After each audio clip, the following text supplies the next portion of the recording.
안녕하십니까. 제 이름은 안충신입니다. 여러분과 유튜브 방송을 통해 만나게 된 것을 무한 영광으로 생각합니다. 제가 계획한 유튜브 방송 계획서는 이렇습니다. 제1편 성경 목차 형성의 비밀, 두 번째는 성경은 한 권이다. 세 번째는 중복되지 않은 성경, 드라마틱한 성경, 제4편 역사서 위에 선지서를 올려놓으라. 제5편 성경을 지혜롭게 풀어보자. 제6편 이렇게 진행하여 성경을 관통합니다. 제7편 구약이 어렵습니까? 신약이 어렵습니까? 제8편부터는 창세기부터 요한계시록으로 들어갑니다. 유튜브 방송이 처음이라 촬영, 편집 등 기술적인 부분에서 여러 어려움을 겪고 있으나 좀 숙달되면 매주 한 편씩 올릴 예정입니다. 여러분께서 많은 성원을 보내주셨으면 합니다. 제1편에서 제7편까지는 성경으로 들어가기 전에 서론이라 생각됩니다. 이 서론이 끝나면 창세기부터 요한계시록까지를 성경을 관통하여 쉼없이 방송에 올리고자 합니다. 약 100편에 걸쳐 구약과 신약, 그리고 조직신학, 그리고 성경 저변에 흐르는 맥 등을 빠짐없이 전하려고 합니다. 또한 현재 10여 년 동안 준비한 자료들이 있는데 그 중에 파워포인트로 만든 1800여 화면과 궤도 등을 방송에 올릴 것입니다. 제 개인의 생각일 수 있겠으나 이 시대의 교회 부흥과 성경을 좀 더 알고자 하는 분들에게 매우 유익하고 풍부한 자료가 될 것입니다. 방송을 보시면서 좋으시면 좋아요와 구독을 눌러주세요. 감사합니다. 많은 사람이 성경을 가지고 있습니다. 크리스찬이든 아직 예수 그리스도를 영접하지 아니한 분도 성경을 가지고 있습니다. 그 중에 성경을 한 번 이상 읽어보신 분도 있을 것이고 현재 읽는 중에 있는 분도 있을 것입니다. 그런데 성경을 보시기 전에 성경의 목차를 먼저 보신 분이 있는가요? 성경의 목차를 보셨다면 어떻게 목차가 형성되었을까 궁금해하신 분은 있는가요? 오늘 이 시간에 어떻게 성경의 목차가 형성되었으며 성경의 목차 형성이 얼마나 중요하다는 것을 말씀드리려고 합니다. 현재 우리들이 가지고 있는 성경, 이 성경의 앞부분에 목차가 있는데 이 목차 형성에는 비하인드 스토리가 있습니다. 오늘날 우리들이 보는 성경이 처음부터 66권이 아니었습니다. 공의회에서 심사숙고하여 구약성경 39권과 신약성경 27권을 정경으로 인정하여 최종 66권이 된 것입니다. 이를 성경의 정경화 작업이라고 합니다. 그런데 정경화 작업에서 목차의 순서를 결정하는 것이 힘들어서요. 왜냐하면 목차에 따라 성경이 다르게 해석될 수도 있기 때문입니다. 제가 이 말씀을 드리면 정말일까? 목차에 따라 성경이 달리 해석될까? 라고 생각하시는 분도 있을 거예요. 그런데 정말로 목차에 따라 성경은 다르게 해석됩니다. 여기 목차가 다른 4개의 성경이 있습니다. 첫 번째는 70인의 성경, 두 번째는 유대교 히브리어 성경, 세 번째는 가톨릭 성경, 네 번째는 기독교 성경입니다. 그 중에 먼저 70인역 성경과 유대교 히브리어 성경을 비교할 것입니다. 첫째는 70인역 성경입니다. 70인역으로도 불리우는데 70인역은 주전 2, 3세기에 히브리어 구약 성경을 그리스어로 번역한 성경입니다. 70인역 성경의 기원에는 두 가지의 설이 있습니다.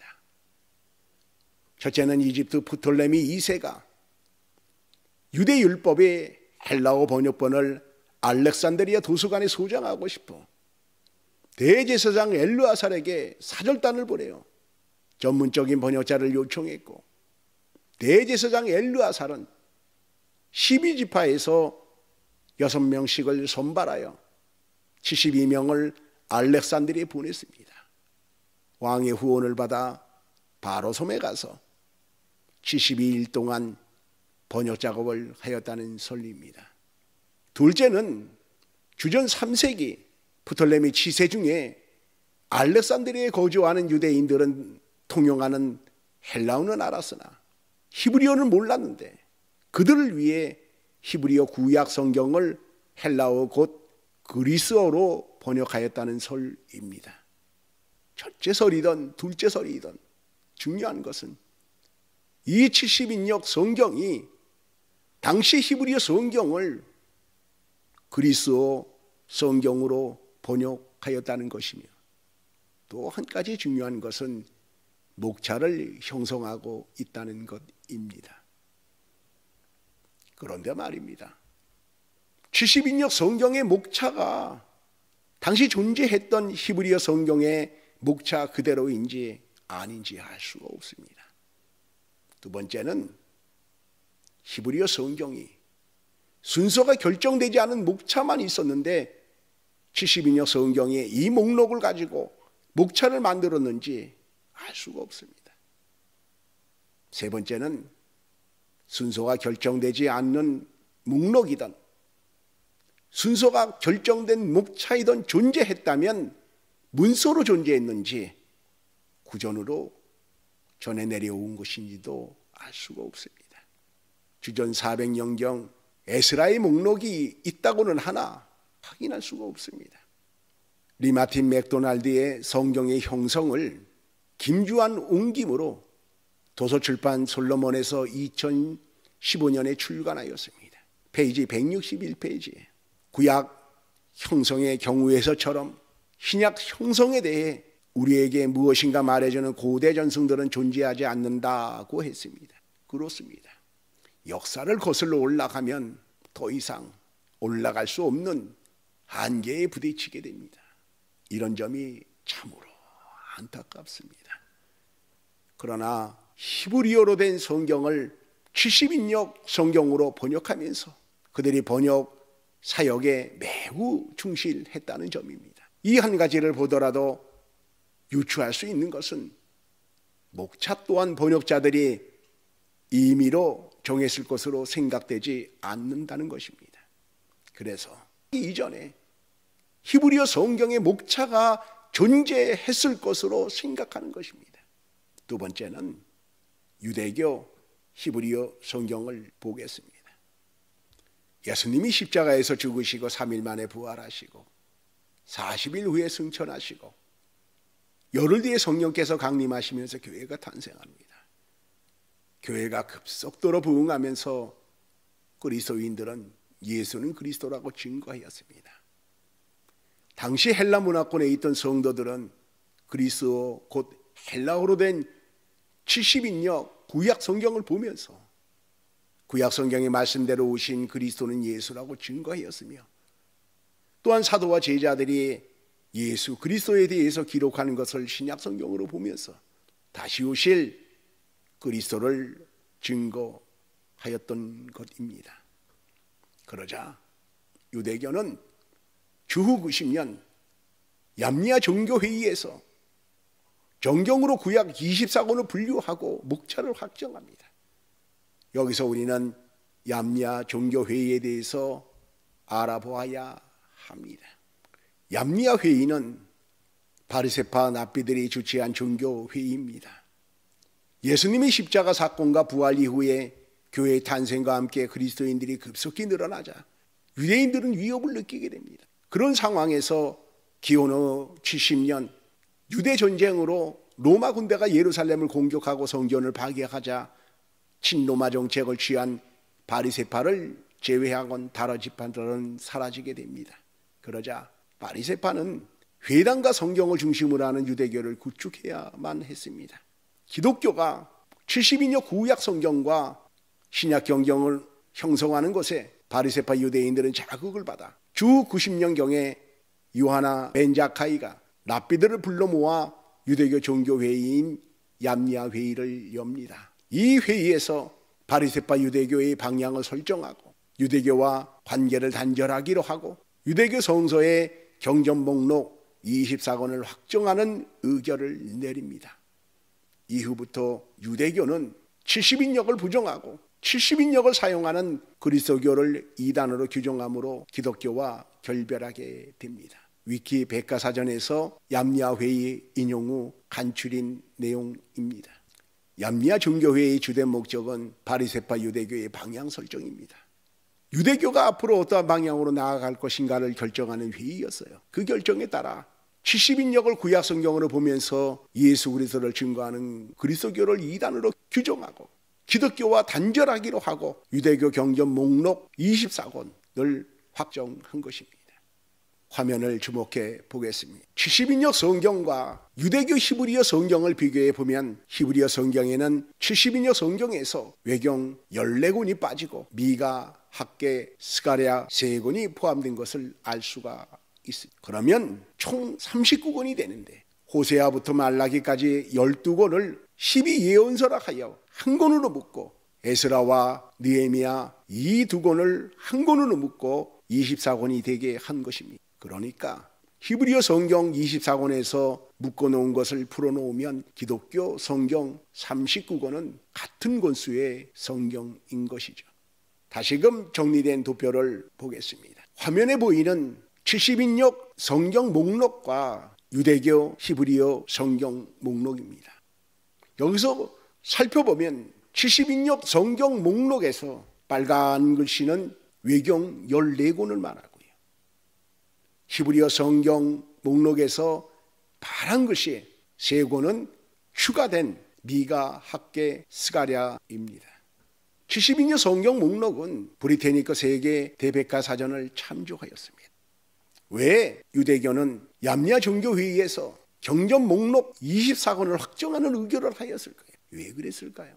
유대교의 정경화 작업의 동기가 무엇일까요? 그래서 위키백과사전 얌니아 회의를 인용하였는데 얌니아 종교회의의 목적이 유대교의 방향 설정이었다고 말씀드렸습니다. 그렇습니다. 유대교의 정경화 작업의 동기는 한마디로 말씀드리면 첫째는 유대교의 메시아 사상이요, 두 번째는 바로 예수 그리스도 때문입니다. 유대교의 메시아 사상이 무엇인가요? 메시아가 오면 이 땅 위에 다윗 왕국과 같은 강력한 나라가 세울 것이라는 것이 유대교의 메시아 사상입니다. 이러한 메시아 사상을 가진 유대교는 영원한 하나님의 나라, 영적 이스라엘을 세우기 위해 십자가를 지신 그리스도를 깨닫지 못하고 70인역 구약 성경을 인용하여 예수가 그리스도라고 증거하는 그리스도교를 이단으로 규정해버리고 만 것입니다. 예수를 그리스도로 믿고 따르는 그리스도교를 부정하기 위해서 구약 성경 정경화 작업을 한 것이지요. 그렇지만 얌니아 종교회의에서 외경을 분리하고 채택한 39권의 정경은 후에 기독교의 구약 정경이 되게 됩니다. 그런데 문제는 얌니아 회의에서 정경화 작업과 함께 목차를 변경한 것입니다. 성경의 권수만을 바꾼 것이 아니라 목차까지 바꾼 거예요. 자세히 살펴보면 70인역 성경의 목차와 얌니아 종교회의에서 확정한 곧 히브리어 성경의 목차가 크게 다르다는 겁니다. 어떻게 다르냐 하면 바로 장르별 분류를 다르게 한 것입니다. 장르별 분류란 책의 성격에 따라 분류한 것을 말합니다. 장르별 분류의 순서를 보면 70인역 성경은 첫째는 모세오경, 두 번째는 역사서, 세 번째는 시가서, 네 번째는 선지서의 순서이나 히브리어 성경은 첫 번째는 율법서, 모세오경을 말합니다. 두 번째는 예언서, 세 번째는 성문서의 순서인데 성문서 안에 역사서를 넣었습니다. 70인역 성경과는 장르별 분류를 달리해서 역사서와 선지서 곧 예언서를 바꿔놓은 겁니다. 왜 히브리어 성경은 장르별 분류의 순서를 바꿨을까요? 앞서 말씀을 드린 것처럼 첫째는 유대교의 메시아 사상이요 둘째는 바로 예수 그리스도 때문입니다. 먼저 왜 예수 그리스도 때문인지를 말씀드리겠습니다. 장르별 순서대로 첫 번째 모세오경, 두 번째 역사서, 세 번째 시가서, 네 번째 선지서의 순서로 보면 놀랍게도 구약 성경의 말씀을 따라오신 그리스도, 그 그리스도 예수님이 보입니다. 그래서 유대교는 구약 성경의 목차를 바꾸어 버립니다. 예수 그리스도가 안 보이도록, 성경에서 예수 그리스도를 못 찾도록, 그리고는 자신들이 원하는 메시아는 곧 그리스도를 말하죠. 구약 성경에서 말씀하시는 메시아가 아닌 이스라엘 나라만을 위한 메시아, 그 메시아만이 메시아라고 하며 성경의 목차를 편집하게 됩니다. 목차를 편집하면 그리스도가 보이지 않게 됩니다. 어떻게 편집하였느냐? 첫 번째는 율법서, 두 번째는 전기 선지서, 후기 선지서, 세 번째는 성문서, 성문서 안에 지혜서와 5개의 두루마리 역사서로 편집하였는데 여기서 주목할 것은 구약 성경의 마지막 부분에 역사서를 넣었다는 겁니다. 이쯤에서 어떤 분이 이렇게 질문하시는 분도 있을 것입니다. 구약 성경이 선지서로 끝나던 역사서로 끝나도 그것이 뭐 그렇게 중요하냐고 묻는 분도 있을 겁니다. 그런데 말입니다, 어떻게 구약 성경을 결론 짓느냐, 이 문제는 대단히 중요합니다. 모든 책은 서론, 본론, 결론의 전개 방식을 취합니다. 결론을 말하고자 서론을 열고 본론에 들어가서 사건의 배후를 통해 무엇인가를 말하며 결론에 도달해서는 최종 메시지를 줍니다. 최종 메시지. 책의 결론은 그 책이 존재해야 할 목적을 말하고 있지 않습니까? 성경도 책입니다. 서론, 본론, 결론의 전개 방식을 취하고 있습니다. 70인역 성경은 서론을 모세오경으로, 본론을 역사서로, 시가서로, 결론은 선지서를 취했습니다. 그런데 히브리어 성경은 서론을 율법서, 곧 모세오경으로, 본론을 선지서로, 시가서로, 그리고 결론을 역사서로 취한 것입니다. 그러면 유대교 히브리어 성경은 왜 역사서로 끝을 맺게 하였을까요? 히브리어 성경이 분류한 역사서, 다니엘, 에스라, 느헤미야, 역대기 중에 마지막 역대기를 주목해 보세요. 자, 역대기의 내용은 이렇습니다. 어떻게 이스라엘의 역사가 포로기한 세대까지 이어졌으며 다윗과 솔로몬의 통치 시대에 성전 중심의 신앙생활로 전무후무한 영광을 누린 것이 성전 중심의 제사제도의 성실 여부에 있음을 강조하면서 다윗 왕국의 영광의 회복을 위해 남은 이스라엘에게 신실한 신앙생활을 요구하고 있습니다. 좀 더 정리하면 성전 건축과 그 성전을 중심으로 이스라엘 백성들이 바른 신앙생활을 하면 이스라엘의 전무후무한 영광의 시대를 다시 맞게 된다는 거예요. 이스라엘의 영광 회복, 유대인만을 위한 그들만의 나라 회복을 위해 유대교는 역대기로 구약 성경을 끝맺었던 것입니다. 유대교가 말하는 이스라엘의 영광 회복, 이 관점에서 보면 예수님은 그리스도가 아닌 것입니다. 로마 제국으로부터 이스라엘을 구하지 못한 예수님은 그들에게 메시아, 곧 그리스도가 아닌 것입니다. 이스라엘을 말씀하시되, 영적인 이스라엘을 말씀하시고 하나님의 나라를 말씀하신 예수님은 그들에게 메시아가 아니었습니다.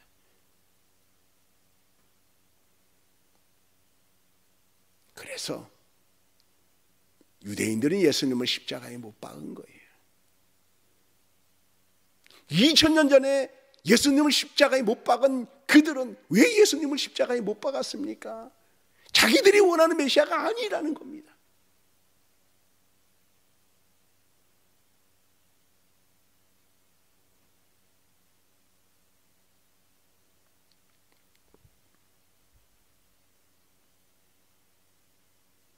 유대인들이 히브리어 성경의 마지막 책으로 선택한 역대기는 구약 성경을 결론짓기에는 적절하지 않습니다. 역대기가 역사서로는 분명 성경의 한 쪽을 이루지만 결론의 말씀은 아닌 것입니다. 왜냐하면 구약 성경 전체의 메시지는 그리스도이며 결론은 전체 메시지에서 도출한 오실 그리스도의 대망이어야 합니다. 역대기에도 그리스도의 모습은 곧 임박한 하나의 공동체와 장차 다윗과 같은 제사장과 왕의 기능을 동시에 지닌 왕의 도래를 바라보게 함으로 나타나지만 오실 그리스도의 대망이 선지서들보다 뚜렷하지 않다는 것입니다. 유대인들이 히브리어 성경의 마지막 책으로 선택한 역대기는 구약 성경을 결론짓기에는 적절하지 않습니다. 역대기가 역사서로는 분명 성경의 한 쪽을 이루지만 결론의 말씀은 아닌 것입니다.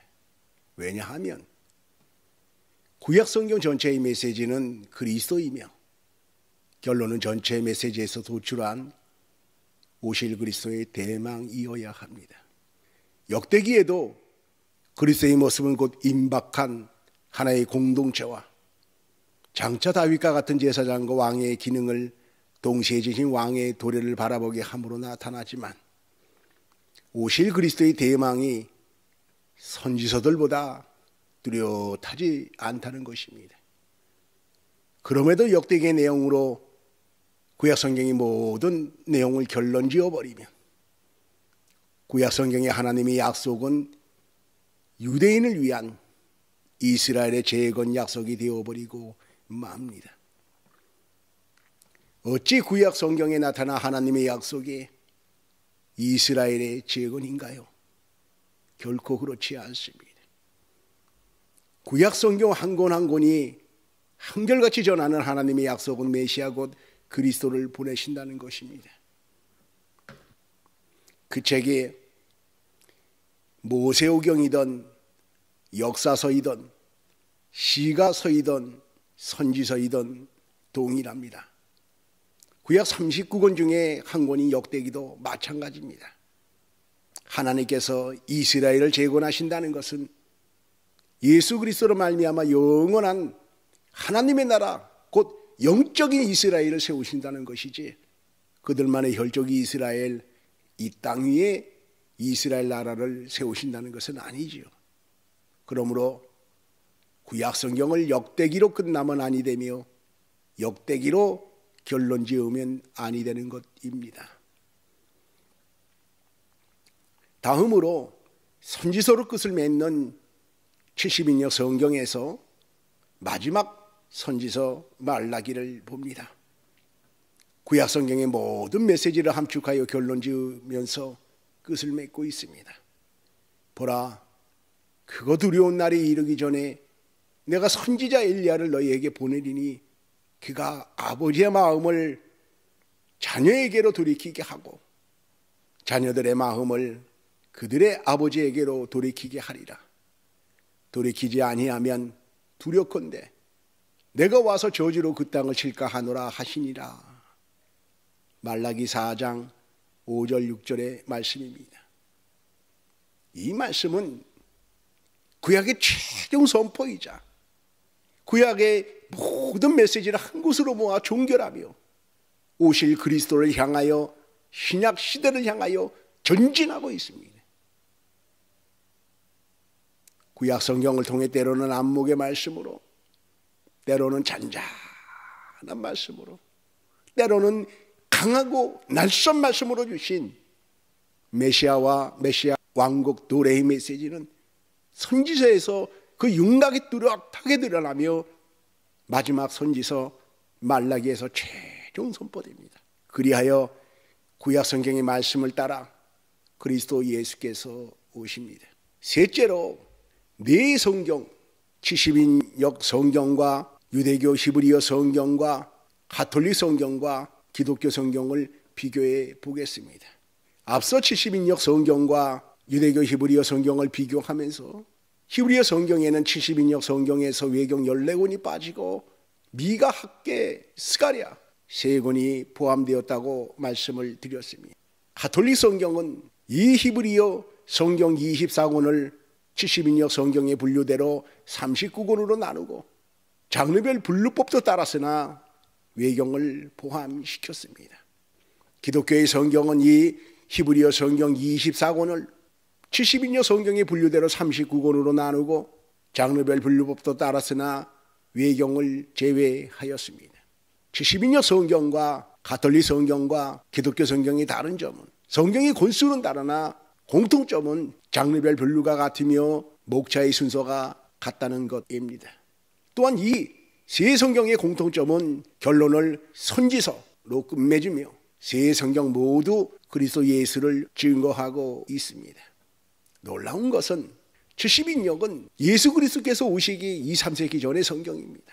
어떤 의도를 가지고 목차를 임의로 구성한 것이 아닙니다. 예수님이 그리스도라고 짜맞추기한 목차가 아니라는 겁니다. 초대교회 사도들은 이 70인역을 인용하여 예수 그리스도를 증거하였던 것입니다. 이 목차로부터 자연스럽게 그리스도 예수를 발견했던 것입니다. 하지만 유대교 히브리어 성경은 결론을 역사서인 역대기로 끝맺으면서 그리스도 예수를 부정하고 있다는 사실입니다. 그렇습니다. 성경의 형성은 본수도 중요하지만 장르별 구분도 중요하며 목차 역시 중요합니다. 유대교 히브리어 성경을 보면 구약 성경이 24권으로 기독교 성경과 같은 39권입니다. 그렇지만 장르별 구분을 달리하고 목차를 바꿈으로 다른 성경처럼 만들어 놓았습니다. 여기서 우리에게 주는 매우 큰 교훈이 있습니다.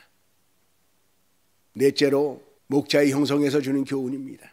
지금까지 성경을 어떠한 목차로 보는가에 따라서 성경의 내용이 달라질 수 있다는 것을 설명하였습니다. 유대교 히브리어 성경이 목차대로 보는 그리스도관과 우리들의 성경의 목차대로 보는 그리스도관이 분명 다릅니다. 그러면 우리는 어떤 목차를 가지고 보아야 할까요? 어떤 목차를 가지고 성경을 보는 것이 하나님께서 원하시는 것일까요? 예수님이 분명 하나님 아버지께서 보내신 그리스도시라면, 또한 구약 성경에 예언하시고 그 말씀대로 오신 그리스도시라면 우리는 충실하게 구약 성경의 진행을 따라야 하며 구약 성경의 예언대로 오신 예수 그리스도를 아멘으로 받아들여야 한다는 것입니다. 그리고 끝으로 한 말씀을 더 드리겠습니다. 여러분 중에 하나님께서 보내신 그리스도가 아닌 유대교에서 원하는 그런 그리스도를 혹시나 찾고 있지 않습니까? 주님은 이 세상이 아닌 하늘나라를 구하라고 말씀하시는데 그저 이 세상의 부귀영화를 위해서, 출세를 위해서, 사고 번창을 위해서, 자기의 소원을 위해서 그리스도를 찾으며 부르짖고 있지 않습니까? 그렇다면 유대교에서 원하는 그리스도를 찾는 것과 무엇이 다릅니까? 우리 모두는 성경에서 말씀하시는 그 그리스도만을 찾아야 됩니다. 하나님 아버지께서 보내신 그리스도, 오직 예수님만이 그리스도입니다. 나의 영혼 구원을 위해 십자가에서 희생하신 예수님만이 그리스도입니다.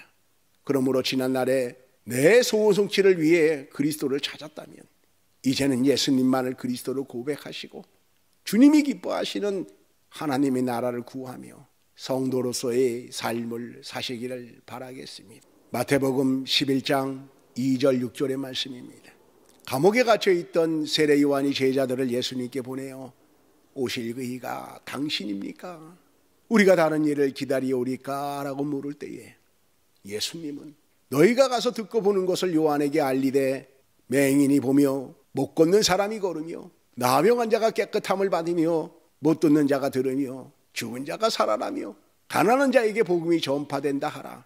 누구든지 나를 인하여 실족하지 아니하는 자는 복이 있도다 하셨습니다. 아멘.